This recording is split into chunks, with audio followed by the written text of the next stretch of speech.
This is a quick primer on how you can use a ball to release tight spots in your body. So we're going to start at the bottom and work our way up. And you want to spend a little bit more time on each place than I'm doing. And of course, you always want to do both sides, okay? So, first of all, there's two different types of balls you can use. You can use a tennis ball, which are more readily accessible, especially in other parts of the world. They're a little squishy, so they won't be as painful. You might need to lean into them a little bit more. My favorite is a lacrosse ball. I just get these by the case and hand them out to people. I really like these. They are very hard, so you have to be careful with pressure when you use these. So I'm just going to work with the lacrosse ball because that's the one I know more. So the first place you want to get, starting from the bottom, is your calf here. So you want to take the ball, put it underneath. I'll move back a little so you can see. Underneath your calf, just find a spot that kind of hurts. If nothing hurts, that's good, but you can also stack your legs, and that puts a little more pressure on the ball. It'll probably hurt a little bit more. So find a place that kind of sucks, hang out on it. You're going to kind of tack it down with that other leg, and then you're going to want to rotate that bottom foot as much as you can, all the way up and around, even if it hurts. A lot of times these knots in our calf will keep our ankle from moving freely. We really want the ankle to be mobile if it's going to be really functional. So just find a place that sucks. You can find another spot, find a place that sucks. When I say that it sucks, you never want to go above a 4 on a like 0 to 10 scale in terms of pain. If you go above a 4, if you get to like 6, 7, it hurts so bad, everything around it starts tightening up. That's not what we want.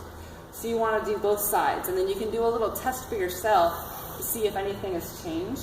So for me, I just like to pull my toes back, and so I don't know if you can really see, but this toe is a lot further back than this one, and that's just because I've increased that range of motion.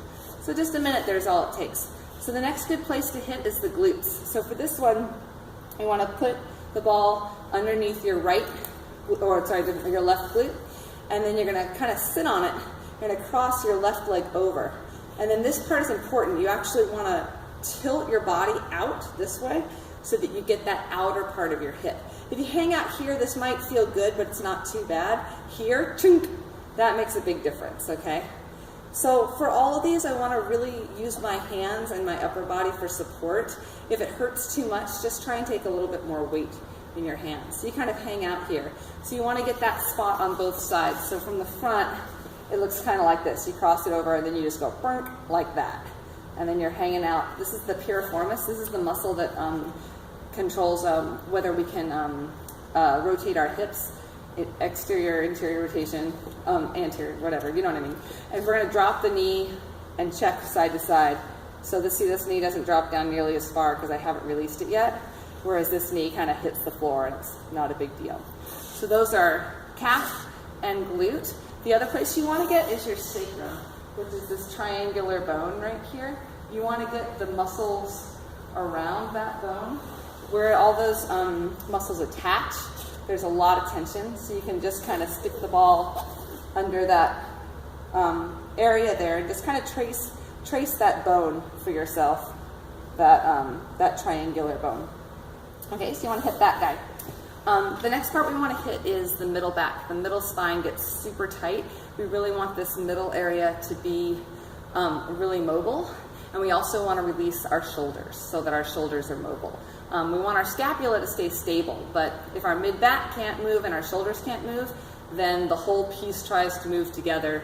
We end up with shoulder pain, we end up with low back pain because we're moving from low down instead of up higher. So this guy is going to go right between your shoulder blade and your spine. So there's that, the rhomboids down there in the middle. So that's what we want to get. So I'll show you this way. So again, you kind of find a spot that sucks.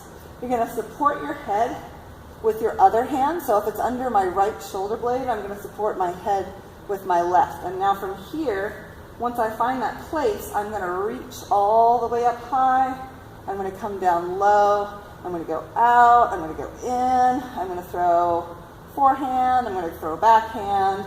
I'm going to just really get that whole range of motion with my arm and my shoulder. while this area is tacked down. So if this is too painful for you to really lean all your weight on it, you can just lean off to the side, put some weight on your left shoulder, and allow this to happen. But what you don't want to do is short your range of motion. So you want to allow this to go all the way up as far as you can, all the way out, even though it doesn't feel super awesome. But then from here, you can sort of look and see, this is where my right arm goes out to, almost all the way out to the side, and my left side stops here. So I don't have this right now because this side is still all junked up.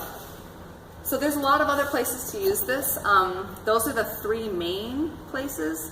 The other great one that I forgot to show you earlier is on the quad. So if you have time to do this one too, this is great. So you want to find one of those spots there. My other leg is just basically here supporting, and I'm supporting with my upper body. So you want to find one of those places on your leg. Again, just support your lower back with your strong arms, kind of like a plank position here. Once you find a place that sucks, you're just going to bend and straighten your leg. So the reason why we want to keep bending and straightening and moving is that we're really trying to unstick the joints, and the only way to unstick them is to move them. Also, this way you really see where your restrictions are. So for me, when I go out with my knees, so I keep my knee bent and I'm going out and in, when I go out, I feel that a lot more strongly. And when I get to about here, this is where it's strongly. And I can also feel some poppings in my knee. None of that's going to hurt me. That just means that when I bend my knee like this, that muscle is really holding on and trying to junk everything up. So the more I can release that musculature, the better off I'm going to be. So the other things you can do, you can put this against a wall on your pectoral muscles, and then just like on a corner of a wall, and then you can move that arm through that range of motion like that. You can also lean down like you're doing a deadlift and put this part against the wall and then move your arm around again. So if you have a lot of tension through your pecs and through your trapezius, then those are really good spots to hit. So the nice thing about this stuff is that you can find your places where you tend to get junked up.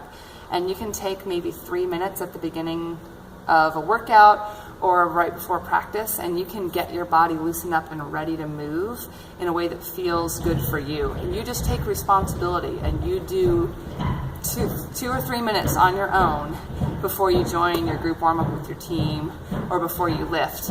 And everything will feel so much better if a lot of that muscular restriction isn't in the way.